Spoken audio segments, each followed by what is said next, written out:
अहो सुप्रियाताई, हे काय बोलता आहात तुम्ही? हे काय बोलून बसला तुम्ही? मित्र हो, गेल्या काही वर्षापासून एकंदर मतदान प्रक्रिया, मतदान यंत्र या सगळ्याच्या बाबत सातत्यानं संशय व्यक्त केला जातोय. मतदान यंत्रामध्ये हेराफेरी करून भाजपा निवडणुका जिंकत आहे अशा प्रकारचे आरोप विरोधक सातत्यानं करीत आलेले आहेत. राजकीय विरोधक तर हे बोलतच असतात, अशा प्रकारचे आरोप करीतच असतात, पण सामान्य मतदार सुद्धा तेच बोलताना दिसतो. विधानसभेचा लागलेला निकाल सुद्धा सर्वसामान्य मतदाराला अजूनही मान्य होत नाही. निवडणूक आयोगावरही मोठे मोठे आक्षेप घेतले जातात. अहो, राहुल गांधी यांनी तर एक मोठी चळवळच हाती घेतलेली आहे.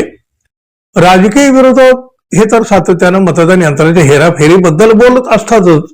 यामध्ये बघा, उद्धव ठाकरे शिवसेना, काँग्रेस पक्ष आणि शरद पवार यांच्या राष्ट्रवादीचे नेतेही आहेत. शरद पवार यांच्या पक्षाचे आमदार उत्तम जानकर यांनी तर याविषयी केवढं मोठं रान उठवलं.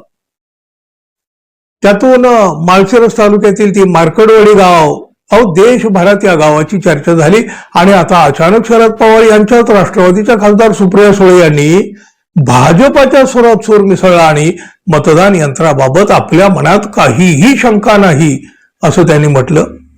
अहो, इथं तिथं नाही, त्यांनी हे थेट लोकसभेमध्ये बोलताना सांगितलं. बघा, ईव्हीएमच्या विरोधामध्ये महाविकास आघाडीनं राज्यात मोर्चा काढलेला होता आणि या मोर्चात शरद पवार यांची राष्ट्रवादी सुद्धा सहभागी होती. लोकसभेत बोलताना सुप्रिया सुळे म्हणाल्या, मी ईव्हीएमवर सवाल करणार नाही, कारण याच मशीनमुळे मी 4 वेळा खासदार म्हणून निवडून आलेली आहे. या मशीनच्या विरुद्ध मी बोलत नाही.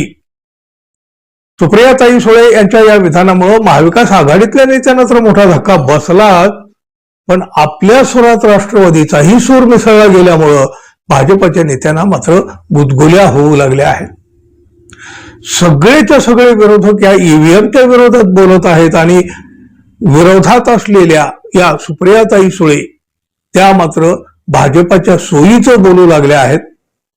आणि एक जण म्हणाले सुद्धा, अहो सुप्रियाताई, हे काय बोलता आहात तुम्ही? हे काय बोलून बसला तुम्ही? सुप्रियाताई यांच्या बोलण्याचं कोडं अनेकांना उलगडताना दिसत नाही.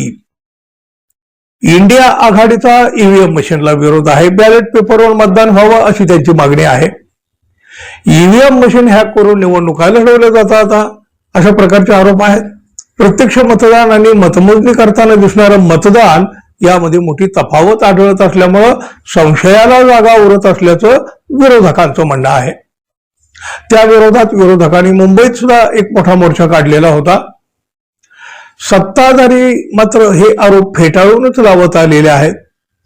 जिंकल्यावर ईव्हीएम चांगली आणि हरल्यावर मात्र ईव्हीएम वाईट असा विरोधकाचा सूर असल्याचं सत्ताधाऱ्यांचं म्हणणं आहे. सत्ताधाऱ्यांच्या याच सुरात सुप्रियाताई यांनीही आपला सूर मिसळला. धक्कादायक, आश्चर्यकारक आणि तितकंच गूढ सुद्धा. भविष्यातील वेगळ्या राजकारणाचे हे काही संकेत तर नाहीत ना? भाजपाच्या सुरात शरद पवारांच्या राष्ट्रवादीचा सूर, मेरे सूर मेरा तुम्हारा, तो सूर बने हमारा. भाजपाचा आणि राष्ट्रवादीचा सूर एक होण्यापाठीमागं काय राजकारण असू शकेल? मित्रांनो, तुम्हाला काय वाटतं? जरूर सांगा. धन्यवाद. पुन्हा भेटू. नमस्कार.